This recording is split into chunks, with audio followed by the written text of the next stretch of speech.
Hello, Virgos. This is your reading for the week of April 7th. So again, this will not be for everybody in the collective.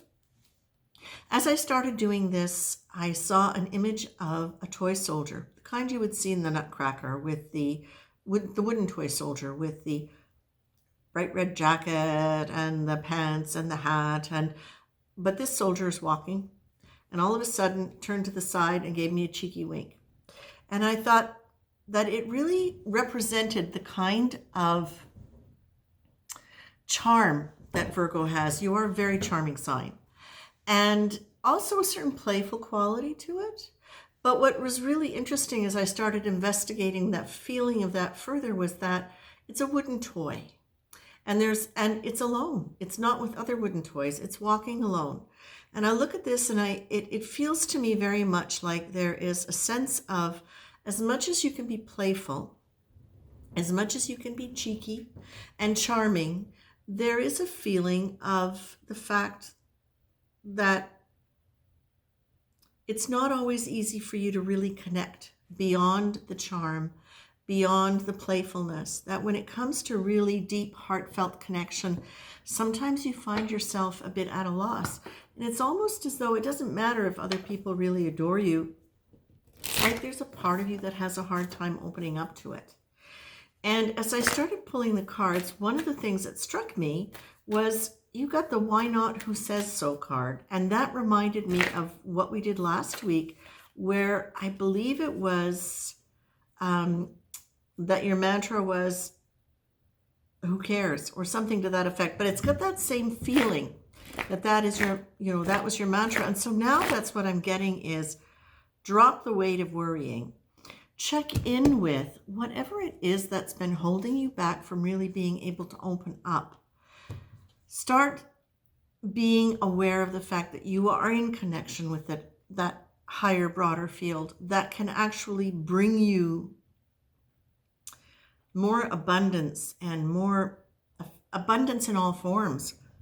Love, money, connection, joy, that when you can stop yourself from really worrying about whether or not you're going to have what you need in order to cope with the future, if you can allow yourself to just think about whatever has held you back at any given point in time, because I believe there are very specific moments in time for whoever I'm reading for, where you have had opportunities to go deeper and farther, either in intimacy or in abundance of some kind, where you chose not to make that decision, where you chose the safety of the familiar, and you chose not to go into the fear of the vulnerability that goes with that.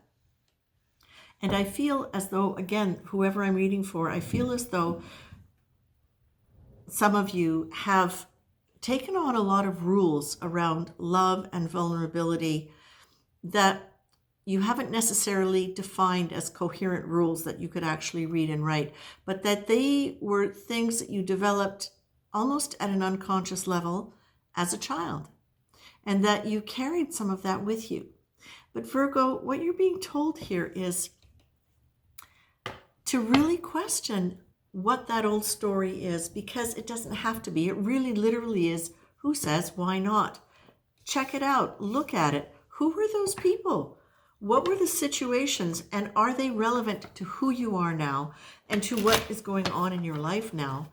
And is their story and their life relevant to what you would like your life to be? Because very often, and this, I'm getting this really specifically, is that we so often accidentally live the stories of our families or live the role that we took on within our family without realizing that we're doing it. So especially if you're finding yourself questioning about your ability to really say yes to positive things in your life and to really make positive choices for yourself, you're being asked to really look at where that might come from if it's holding you back. When was the first time you experienced that emotion? When was the first time you mistrusted? When was the first time? Just question, Who's like literally who says why not? And who says why not? Not just in terms of, well, who says so I could do it anyway, but also really questioning if you find yourself coming up against a belief or a behavior that's almost automatic for you, that is not serving you. Question yourself. Who was it who said that? Who was it who said no to that? Or who was it that created that atmosphere that made me think it should be a no? Okay?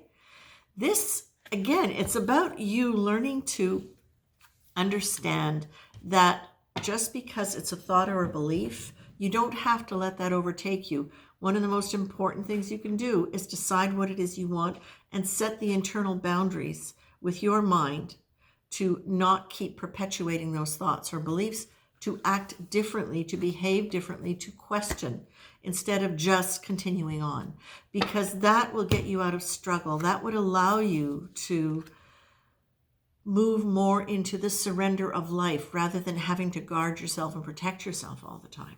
Okay? So I want to just end with one more card here. Yes, risk success. Okay?